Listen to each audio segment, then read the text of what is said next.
नमस्कार दोस्तों, डेट है आज की 5 अक्टूबर 2021 और स्वागत है आपका एटोयल डिस्कशन में। 3 इश्यूज आज हम डिस्कस करेंगे।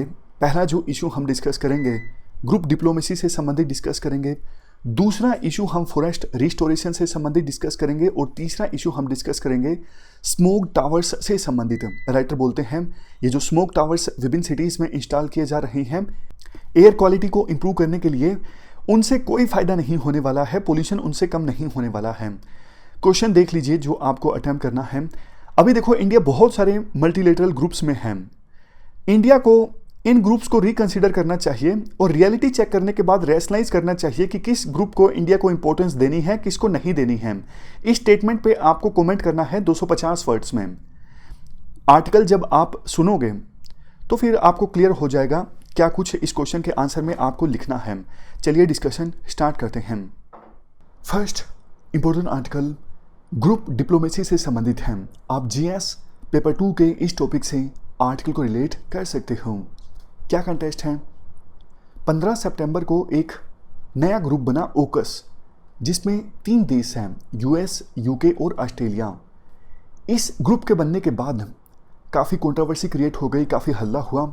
कुछ एक्सपर्ट्स ने बोला ओकस ग्रुप के बनने के बाद क्वाड जो ग्रुप है वो फीका पड़ जाएगा, क्वाड की जो प्रोमिनेंस है वो कम हो जाएगी। कुछ एक्सपर्ट्स ने यह भी बोला इंडिया और जापान को भी शामिल करना चाहिए था ओकस ग्रुप में। आज के इस आर्टिकल में राइटर बोलते हैं देखो इस वर्ल्ड में ना ऑलरेडी बहुत सारे ग्रुप्स हैं विभिन्न देशों के, और इंडिया भी काफ़ी सारे ग्रुप्स में शामिल है। तो हम एनालाइज करते हैं कि ये जो ग्रुप्स हैं कैसे काम कर रहे हैं, क्या जिस ऑब्जेक्टिव के साथ में ये ग्रुप इस्टेब्लिश किए गए थे उस ऑब्जेक्टिव पर खरा उतर रहे हैं या फिर नहीं। सबसे पहले बात करते हैं सार्क की। देखो जब सार्क बन रहा था ना 1985 से पहले, तो उस समय इंडिया के कंसर्न्स थे। इंडिया को ये लगता था ये जो ग्रुप है इसमें इंडिया के जो छोटे छोटे पड़ोसी देश हैं ना, जैसे नेपाल, श्रीलंका, बांग्लादेश, ये मिल जाएंगे आपस में और इंडिया को क्रिटिसाइज करेंगे, वेरियस इश्यूज पर एकजुट हो जाएंगे और इंडिया पर प्रेशर डालेंगे। यानी सार्क के अंदर ये छोटे छोटे देश इंडिया के अगेंस्ट गैंग बना लेंगे। ये इंडिया को डर था। इंडिया को डर ये भी था अगर इंडिया सार्क का मेंबर बनता है तो फिर कुछ एक्सपर्ट्स, कुछ देशों को ऐसा लगेगा कि इस पूरे रीजन का लीडर बनना चाहता है इंडिया, मतलब इंडिया के लीडर बनने के एम्बिशंस हैं, इस वजह से इंडिया सार्क में शामिल हुआ है।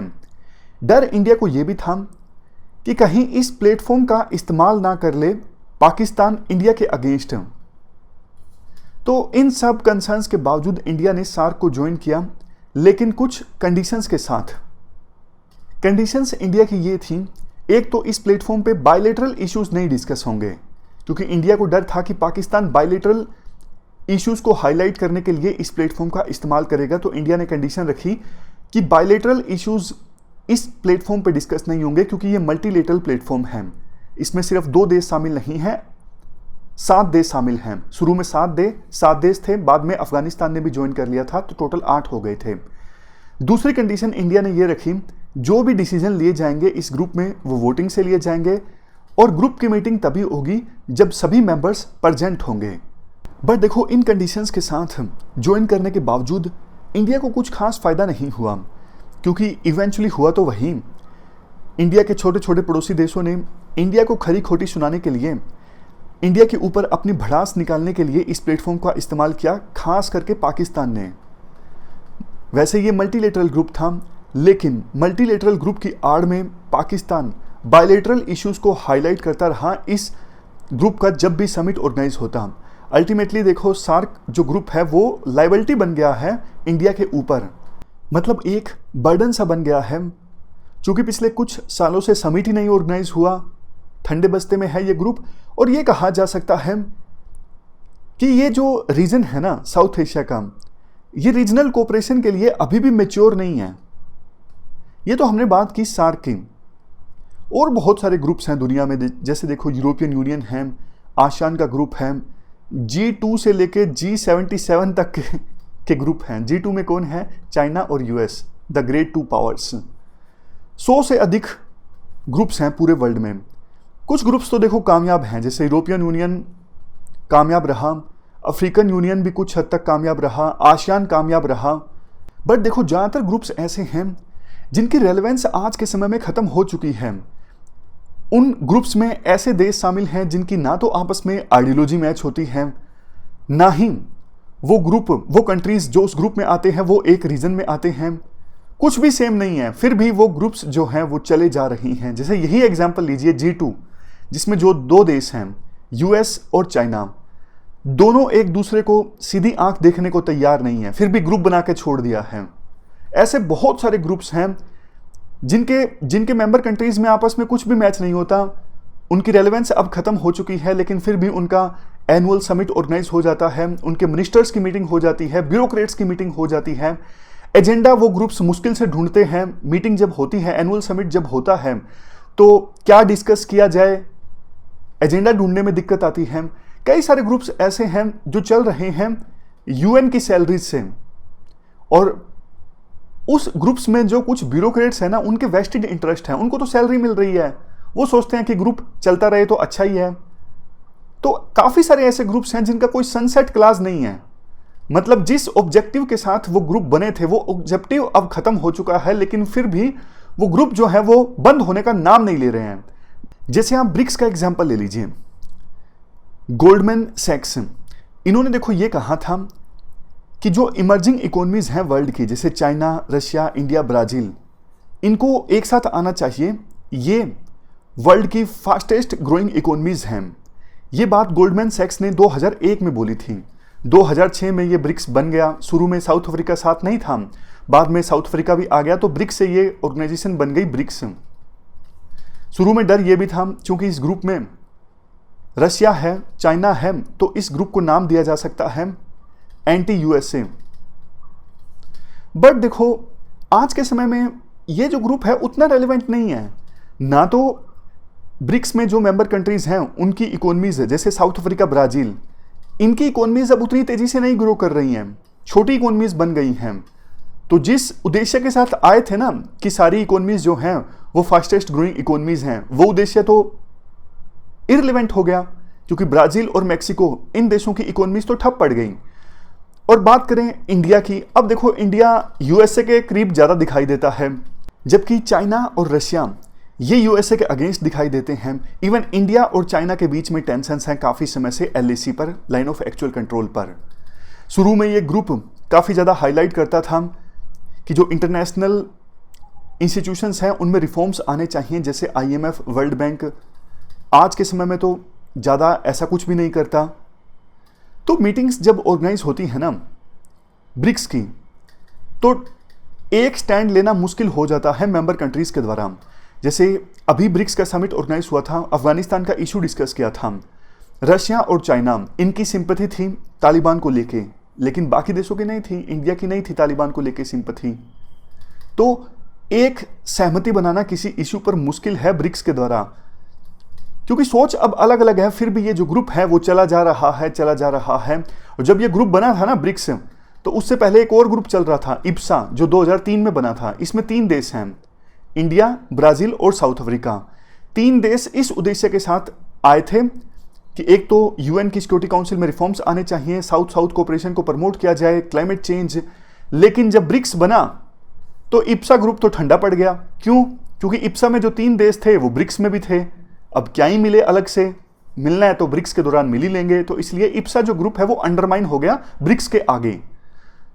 आप मतलब समझ गए ना पॉइंट का, कि ब्रिक्स ग्रुप की जो रेलेवेंस है आज के समय में उतनी नहीं है, फिर भी चले जा रहा है। SCO ग्रुप देख लीजिए, संघाई कोऑपरेशन ऑर्गेनाइजेशन। शुरू में तो देखो इस ग्रुप में चाइना का बोलबाला था, लेकिन इंडिया, पाकिस्तान ने ज्वाइन कर लिया। अब ईरान भी मेंबर बन गया है। अब इस ग्रुप के द्वारा भी एक सहमति बनाना किसी इश्यू पर बहुत ज्यादा मुश्किल है। हाल ही में जब SCO का समिट ऑर्गेनाइज हुआ तो इंडिया और चाइना के फॉरेन मिनिस्टर्स ने आपस में मुलाकात की और डिस्कस किया कि कैसे LAC पर जो विवाद है उसको सुलझाया जा सकता है। क्या रिजल्ट निकलेगा देखो ये तो फ्यूचर बताएगा।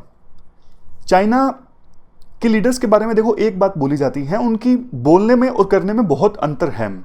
अगर उनके बोलने और करने में अंतर ना होता तो 2019 में देखा हमने किस प्रकार से मामल्लापुरम में इंडिया और चाइना के प्रीमियर्स आपस में मिलते हैं। इतना बढ़िया उनके बीच में मुलाकात थी, लग रहा था कि कभी लड़ाई होगी ही नहीं, लेकिन देख लीजिए कैसे टेंशन्स क्रिएट हो गई। तो मतलब चाइना के जो लीडर्स हैं ना, दिखाते कुछ और हैं, करते कुछ और हैं। इनके एक्शंस हमेशा अनप्रेडिक्टेबल रहते हैं। और ग्रुप्स की बात कर लीजिए, बिम्स्टेक, बे ऑफ बंगाल में जो देश आते हैं ना, उन्होंने मिलकर बनाया था बिम्स्टेक। बना कब? 1997 में। सार्क के अल्टरनेटिव के तौर पर इंडिया ने इस ग्रुप को डेवलप करना चाहा, क्योंकि सार्क में तो पाकिस्तान है, पाकिस्तान इस ग्रुप को चलने नहीं देता, तो इंडिया ने सोचा बिम्स्टेक को ज़्यादा इंपॉर्टेंस दी जाए, बिम्स्टेक पे ज़्यादा फोकस किया जाए। लेकिन नहीं, कोई फ़ायदा नहीं। ये ग्रुप जो है अपने जीवन काल के दौरान most of the time dormant ही रहा है, इनएक्टिव रहा है, लेकिन फिर भी चले जा रहा है। इसके बाद जिक्र किया जाता है इंडियन ओशन रिम एसोसिएशन का। ये ग्रुप शुरू में इस्टेब्लिश हुआ 1995 में as a Indian Ocean Rim initiative, और 1997 में इसका नाम चेंज कर दिया गया Indian Ocean Rim Association for Regional Cooperation. अभी नाम है इंडियन ओशन रिम एसोसिएशन। ये ग्रुप भी चले जा रहा है, कोई सिग्निफिकेंट प्रोग्रेस नहीं, मतलब इतना ज़्यादा एक्टिव नहीं है ये ग्रुप भी। और ग्रुप्स देख लिए, एपेक और एनएसजी, इनका इंडिया मेंबर बनना चाहता है, मेंबरशिप मिली नहीं है, तो इंडिया ने थोड़ा इंटरेस्ट अब कम कर दिया है। मिल ही नहीं रही है, काफ़ी समय से इंडिया चाह रहा है कि एपेक का मेंबर बने, एनएसजी का मेंबर बने, इंडिया को शामिल नहीं कर रहे हैं। एक्सपोर्ट कंट्रोल रेजीम से संबंधित जो ग्रुप्स हैं, मतलब टेक्नोलॉजी को एक्सपोर्ट करने से संबंधित, जैसे MTCR, Wassenaar arrangement, Australian group, इनका इंडिया मेंबर बन गया है। यूएसए ने हमारी मदद की इन ऑर्गेनाइजेशंस का मेंबर बनने में, लेकिन राइटर कहते हैं वासेनार अरेंजमेंट और ऑस्ट्रेलियन ग्रुप, इनका तो इंडिया मेंबर बनना भी नहीं चाहता था, धक्के से मेंबरशिप यूएसए ने इंडिया को दिलवा दी। इवन क्वाड का एग्जांपल ले लीजिए। क्वाड देखो, वैसे 2007 में क्वाड का आइडिया निकल के आया था। इतने सालों तक तो क्वाड ग्रुप के रूप में डेवलप नहीं हुआ, क्योंकि इंडिया की हेजिटेंसी थी, इंडिया हिचकिचा रहा था इस प्रकार के किसी ग्रुप में शामिल होने से।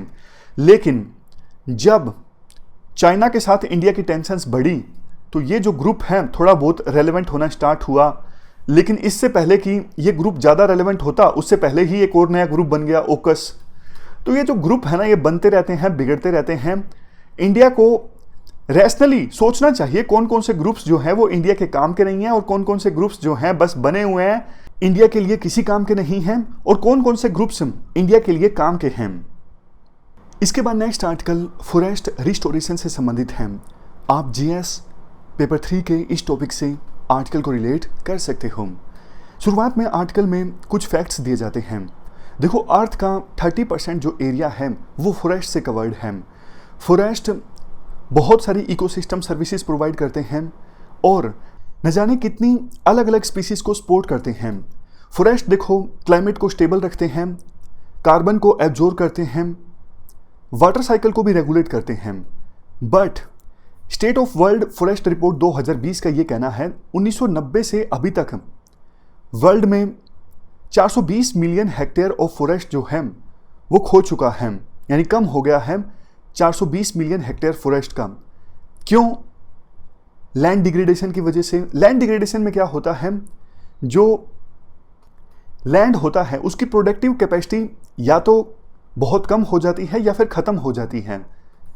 यूँ कहें कि भूमि जो है वो अनुपजाऊ होने की दिशा में आगे बढ़ती है, मतलब वहाँ पे कुछ उगना बंद हो जाएगा, नष्ट हो गया लैंड, खराब हो गया, वहाँ पे अब कुछ उग नहीं सकेगा या फिर बिल्कुल थोड़ा बहुत उग सकेगा। इसके अलावा डिफोरेस्टेशन। डिफोरेस्टेशन में क्या होता है, बस पहले पेड़ थे अब उनको काट दिया। कन्वर्जन मतलब पहले पेड़ थे उनको काट के कोई फैक्ट्री लग गई, यानी लैंड को कन्वर्ट कर दिया गया, पहले फॉरेस्ट थे अब किसी दूसरे काज के लिए। अकेले डिफोरेस्टेशन की वजह से 1990 से लेकर 2020 के बीच यानी 30 सालों में 178 मिलियन हेक्टेयर जो फॉरेस्ट एरिया है वो कम हो चुका है। और इंडिया की बात करें 1951 से लेकर 1995 के बीच इंडिया ने 4.69 मिलियन हेक्टेयर फॉरेस्ट कवर जो है वो खो दिया है अलग अलग रीजन्स के कारण। इन आंकड़ों को देखते हुए एक बात तो देखो साफ है, फॉरेस्ट रिस्टोरेशन जरूरी है, अदरवाइज सिचुएशन काफ़ी ख़राब हो जाएगी। अब क्वेश्चन ये उठता है, रिस्टोरेशन का मतलब क्या है? देखो, फॉरेस्ट रिस्टोरेशन का सिंपल मतलब ये है, अगर कोई लैंड एरिया डिग्रेड हो चुका है तो उसे ठीक करना, जहाँ पे पेड़ों को काटा जा चुका है वहाँ पे फिर से पेड़ों को उगाना, मतलब पहले जैसी सिचुएशन लेके आना, ताकि पहले जो वहाँ पे फॉरेस्ट था उससे जो बेनिफिट्स मिल रहे थे उन बेनिफिट्स को फिर से हासिल करना, ये मतलब है रिस्टोरेशन का। जैसे ये एरिया है, यहाँ पे पहले बहुत पेड़ हुआ करते थे, लेकिन लैंड डिग्रेडेशन की वजह से अब पूरे एरिया में 4-5 पेड़ देखने को मिलते हैं। तो ये लैंड ठीक करना, जो डिग्रेडेशन हो चुका है उसे ठीक करना, ताकि फिर से पहले जैसा फॉरेस्ट क्रिएट किया जा सके। या फिर मान लीजिए पेड़ों को, इस एरिया में पहले बहुत सारे पेड़ थे लेकिन पेड़ों को काटा जा चुका है, तो पेड़ों को फिर से उगाना, फिर से वही फॉरेस्ट क्रिएट करना, ताकि फिर से वही बेनिफिट्स हासिल किए जा सके। हाँ, ऐसे नहीं कि मतलब रिस्टोरेशन का मतलब ये नहीं है कि फैक्ट्री अगर बन गई है, अच्छी चल भी रही है, लेकिन रिस्टोरेशन के नाम पे फैक्ट्री को तोड़ देना और वहाँ पे फिर से पहले जैसा फॉरेस्ट क्रिएट करना, ये रिस्टोरेशन की डेफिनेशन में नहीं आता है। इसके बाद आर्टिकल में कहा जाता है, देखो फॉरेस्ट रिस्टोरेशन जरूरी है और विभिन्न देशों ने अपनी अपनी पॉलिसीज भी बनाई हैं फॉरेस्ट को रिस्टोर करने के लिए, काफ़ी सारे इंटरनेशनल कन्वेंशंस भी हैं, लेकिन बावजूद इसके जो फॉरेस्ट कवर है वर्ल्ड में ज़्यादा इंक्रीज नहीं हो रहा है। इसी को देखते हुए यूएन ने 2021 से लेकर 2030 का जो दशक है, इसे UN decade on ecosystem restoration का नाम दिया। मतलब ये जो दशक है ना, ये UN decade on ecosystem restoration है, 2021 से लेकर 2030 के बीच का दशक। बात करते हैं इंडिया की। इंडिया देखो फॉरेस्ट के मामले में काफ़ी ज़्यादा संपन्न देश है। हमारे देश का ऑलमोस्ट 23% जो एरिया है अभी वहाँ पर फॉरेस्ट कवरेज है। 10 बायोजियोग्राफिकल रीजन्स हैं इंडिया में, 4 बायोडाइवर्सिटी हॉटस्पॉट्स पड़ते हैं और पूरे वर्ल्ड का 8% फ्लोरा एंड फोना जो है वो इंडिया में आता है। बट देखो इंडिया में पॉपुलेशन काफ़ी ज़्यादा है। इंडिया की पॉपुलेशन वर्ल्ड की पॉपुलेशन का 18% है। तो इंडिया की इस इतनी ज़्यादा पॉपुलेशन की वजह से हमारे देश में जो फॉरेस्ट हैं, इकोसिस्टम हैं, उन पे बहुत सारा प्रेशर पड़ता है। इसकी वजह से फॉरेस्ट का 41% जो एरिया है वो डिग्रेड हो चुका है। इससे निपटने के लिए इंडिया ने बोन चैलेंज को ज्वाइन किया। इंडिया ने कसम ये खाई कि 2030 आते आते 21 मिलियन हेक्टेयर का जो डिग्रेडेड या फिर डिफॉरेस्टेड लैंड है उसे रिस्टोर किया जाएगा। बाद में इंडिया को लगा कि कसम को थोड़ी और हैवी बना देते हैं, तो इंडिया ने ये कहा कि हम 2030 से पहले 26 मिलियन हेक्टेयर का जो एरिया है डिग्रेडेड या फिर डिफॉरेस्टेड लैंड है उसे रिस्टोर कर देंगे। इंडिया पहला ऐसा देश बना जिसने बोन चैलेंज के तहत अपनी जो प्रोग्रेस रिपोर्ट है वो सौंपी। 2011 तक इंडिया 9.8 मिलियन हेक्टेयर जो डिग्रेडेड और डिफॉरेस्टेड लैंड है उसे रिस्टोर कर चुका है। हालांकि 26 मिलियन हेक्टेयर का जो टारगेट अचीव करना है उससे अभी भी इंडिया काफ़ी दूर है। और अगर इंडिया को ये टारगेट अचीव करना है ना 2030 से पहले, तो इसके लिए राइटर काफ़ी सारे सजेशंस देते हैं। राइटर बोलते हैं जब आप फॉरेस्ट रिस्टोर करो तो लोकल इकोलॉजी का ध्यान रखो और रिसर्च बेस के साथ में आप फॉरेस्ट रिस्टोर करो। जैसे एग्जाम्पल देते हुए राइटर कहते हैं, अगर देखो आप सवाना में फॉरेस्ट उगाने की कोशिश करोगे तो आपके जो प्रयास हैं वो फेल हो जाएंगे ना, पैसे भी लग जाएंगे, क्या फ़ायदा। तो आप लोकल इकोलॉजी को ध्यान में रखते हुए फॉरेस्ट को रिस्टोर करो। फॉरेस्ट रिस्टोरेशन देखो 2 प्रकार का होता है, एक एक्टिव फॉरेस्ट रिस्टोरेशन, एक पैसिव फॉरेस्ट रिस्टोरेशन। एक्टिव में क्या होता है, आप बाकायदा पेड़ उगाते हो, उनकी मेंटेनेंस करते हो। लेकिन पैसिव में क्या होता है, जिसकी वजह से, जिस रीजन की वजह से फॉरेस्ट पर स्ट्रेस पड़ रहा है, जिस रीजन की वजह से लैंड डिग्रेड हो रहा है, आप उस स्ट्रेस को एड्रेस करते हो ताकि फॉरेस्ट डिग्रेड हो ही ना, डिफॉरेस्टेशन हो ही ना। तो ये मतलब है एक्टिव और पैसिव रिस्टोरेशन का। एक्टिव में आप एक्टिव एफर्ट्स लेते हो और पैसिव फॉरेस्ट रिस्टोरेशन में सिर्फ आप उन स्ट्रेस को रोकते हो जिसकी वजह से लैंड खराब हो रहा है, फॉरेस्ट खराब हो रहा है। और देखो जब हम बात करते हैं ना कि लोकल इकोलॉजी को ध्यान में रखो, इसका मतलब ये है, आप ये देखो कि जो लोकल फॉरेस्ट है उसमें स्ट्रेस क्यों आ रहा है, पेड़ों को क्यों काटा जा रहा है, क्या कोई लोकल माफिया है या फिर लोकल कोई कम्युनिटी है जो फॉरेस्ट पे डिपेंडेंट है। और फॉरेस्ट को यूज कर रही है अपनी लाइवलीहुड के लिए। अब आप पूरे इंडिया में जितना भी फॉरेस्ट है उसके लिए एक सॉल्यूशन लेके आओगे तो ये जो छोटी छोटी लोकल प्रॉब्लम्स हैं वो तो एड्रेस नहीं कर पाएंगी ना, हो नहीं पाएंगी ना।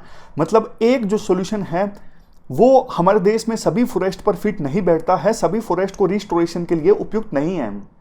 इसके बाद राइटर बोलते हैं देखो देश में गरीबी काफ़ी ज़्यादा है और गरीबी और इन्वायरमेंट आपस में कहीं ना कहीं लिंक हैं। जो हमने अभी एग्जांपल डिस्कस किया कि बहुत सारी कम्युनिटीज़ देखो फॉरेस्ट के अंदर या फिर फॉरेस्ट के आसपास रहती हैं, वो फॉरेस्ट पर निर्भर करती हैं।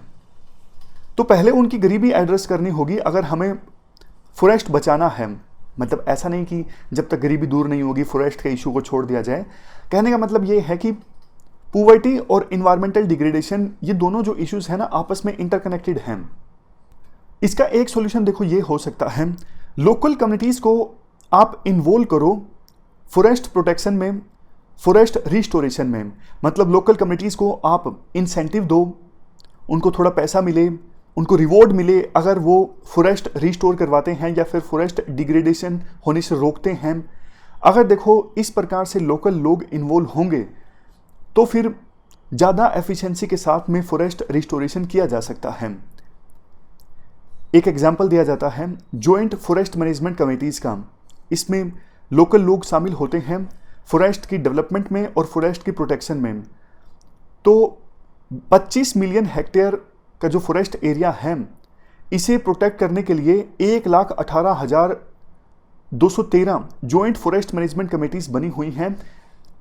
इसमें 20 मिलियन लोगों की यानी 2 करोड़ लोगों की डायरेक्ट या फिर इनडायरेक्ट इन्वॉल्वमेंट है। तो जॉइंट फॉरेस्ट मैनेजमेंट कमेटीज़ बनाने का जो इनिशिएटिव है काफ़ी अच्छा साबित हुआ है, लेकिन फिर भी देखो इसे रिव्यू करने की आवश्यकता है कि और ज़्यादा इस इनिशिएटिव को कैसे एफिशिएंट बनाया जा सकता है ताकि और बेहतर आउटकम निकल के आए। कुल मिला के देखो कंक्लूड करते हुए राइटर ये कहते हैं अगर वास्तव में 2030 वाले फॉरेस्ट रिस्टोरेशन के टारगेट को अचीव करना है बोन चैलेंज के अंतर्गत, तो फिर देखो एक तो सरकार को फंड्स एलोकेट करने होंगे, क्योंकि लोकल कम्युनिटीज़ को आपको इन्वॉल्व करना है ना, तो उनको रिवॉर्ड तो देना होगा, इंसेंटिवाइज तो करना होगा। इसके लिए चाहिए पैसा, तो सरकार को फंड्स देने होंगे। इनसफिशिएंट फंडिंग से कुछ नहीं हो सकता। कॉर्पोरेट ग्रुप्स थोड़ा बहुत कंट्रीब्यूट करते हैं लेकिन नाम मात्र का। कॉर्पोरेट ग्रुप्स की जो फंडिंग है वो भी इंक्रीज करनी होगी और लोकल लेवल पे दूसरे जो भी स्टेक होल्डर्स हैं ना उनको साथ लेके चलना होगा। तभी केस बाय केस बेसिस पर अलग अलग इकोलॉजी को देखते हुए रिसर्च के आधार पर फॉरेस्ट रिस्टोरेशन के टारगेट को हम अचीव कर सकते हैं। तो ये पूरा आर्टिकल हमने डिस्कस किया फॉरेस्ट रिस्टोरेशन से संबंधित। चलते हैं आगे। अगला आर्टिकल स्मोक टावर्स से संबंधित है। आप जीएस पेपर 3 के इस टॉपिक से आर्टिकल को रिलेट कर सकते हैं। क्या कंटेक्स्ट है? 2 नए स्मोक टावर्स लगाए गए हैं दिल्ली में और इसी साल बेंगलुरु और चंडीगढ़ में भी स्मोक टावर्स लगाए गए हैं। मुंबई का भी प्लान है कि मेजर जो ट्रैफिक इंटरसेक्शन यूनिट्स हैं वहाँ पे भी एयर फिल्ट्रेशन यूनिट्स यानी स्मोक टावर्स लगाए जाएं एयर को साफ करने के लिए। बट राइटर कहते हैं देखो दिल्ली सरकार का क्लेम ये है जो ये स्मोक टावर लगा है ना सीपी में, तो इस स्मोक टावर की वजह से एयर पोल्यूशन वहाँ पे 80% तक कम हो गया है। लेकिन देखो कोई साइंटिफिक एविडेंस नहीं है इसका, सिर्फ बातें हैं। बातों का क्या? चाइना ने भी ऐसे स्मोक टावर्स लगाए थे, एक बीजिंग में लगाया था, जियान सिटी में लगाया था, लेकिन बाद में चाइना ने और जगहों पर ये स्मोक टावर्स नहीं लगाए। अगर वास्तव में ये स्मोक टावर्स कारगर होते तो चाइना तो पूरी चाइना में इस प्रकार के स्मोक टावर्स लगा देता जहाँ जहाँ पर पोल्यूशन है। लेकिन चाइना ने स्केल अप नहीं किया क्योंकि चाइना को समझ में आ गया इन स्मोक टावर्स से ज़्यादा फायदा होने वाला नहीं है। देखो सरकार पोल्यूशन को कम करने के लिए कुछ कर रही है, ये तो सही है, लेकिन ये जो चीज़ें हैं ना स्मोक टावर्स लगाना, इससे कुछ होता नहीं है, हवा साफ नहीं होती। बस जनता को एक थोड़ा सा भरोसा दिला दिया जाता है कि देखो आपकी सरकार कुछ कर रही है, इससे नुकसान ज़्यादा हो जाता है। एक तो पॉलिसी मेकर्स गलत जगह पैसा खराब कर रहे हैं, सिटीजन्स में ये फॉल्स बिलीफ आ जाता है कि सरकार तो कुछ कर रही है, सिटीजन्स का जो ध्यान है वो भटक जाता है।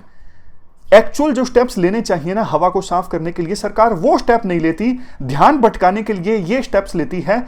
इससे ना सिर्फ इशू का गोलमोल हो जाता है बल्कि टैक्स पेयर्स का इतना सारा जो पैसा है वो भी तो वेस्ट हो जाता है ना। महंगे महंगे आते हैं, ये करोड़ों रुपए के आते हैं स्मोक टावर्स, ना कोई फायदा हो रहा है, तो टैक्स पेयर का पैसा तो वेस्ट हो रहा है ना। हवा खराब की खराब, और उससे भी ज़्यादा एक्चुअल जो करना चाहिए था वो किया नहीं इन स्मोक टावर्स की आड़ में। इसके बाद राइटर बोलते हैं तो कुछ जो प्रूवन सॉल्यूशंस है ना, मतलब ऐसे सॉल्यूशंस जो प्रूव हो चुके हैं, कारगर हैं, अभी फिलहाल विभिन्न सरकारें उन पर फोकस कर सकती हैं। जैसे देखो 132 सिटीज़ हमारे देश में ऐसी हैं जो national ambient air quality standards पर खरा नहीं उतरती हैं, लेकिन 132 में से 75 सिटीज़ तो ऐसी हैं वहाँ पे रियल टाइम मॉनिटरिंग स्टेशन भी नहीं है एयर क्वालिटी को मॉनिटर करने के लिए।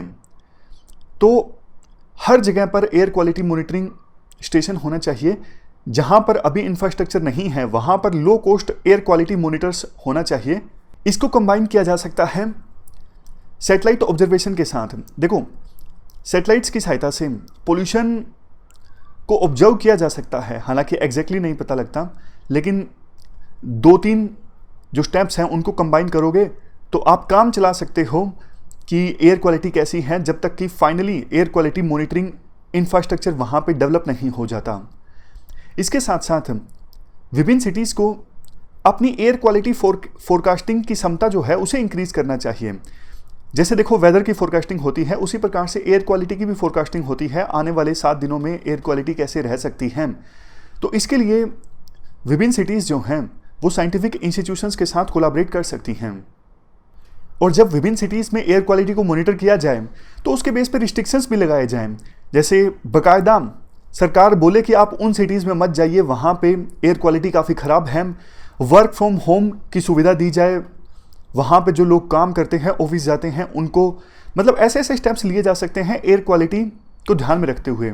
दूसरा, किसी भी सिटी में देखो एमिशन की इन्वेंट्री होनी चाहिए, यानी पता तो लगना चाहिए ना किस सिटी में कितना एमिशन किया जा रहा है, किस सोर्स के द्वारा।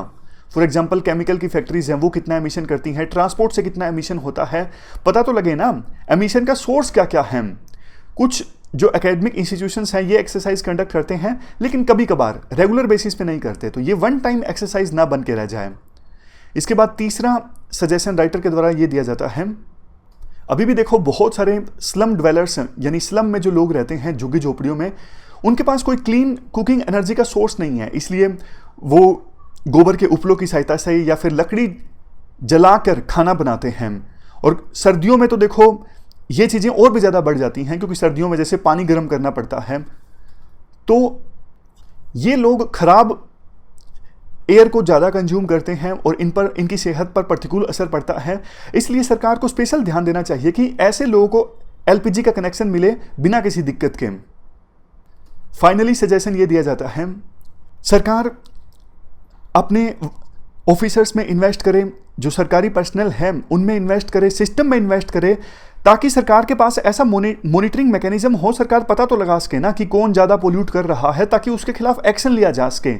अभी तो सरकार को पता ही नहीं लगता कि कौन ज़्यादा पोल्यूट कर रहा है, उसके खिलाफ एक्शन लिया जाए ना लिया जाए।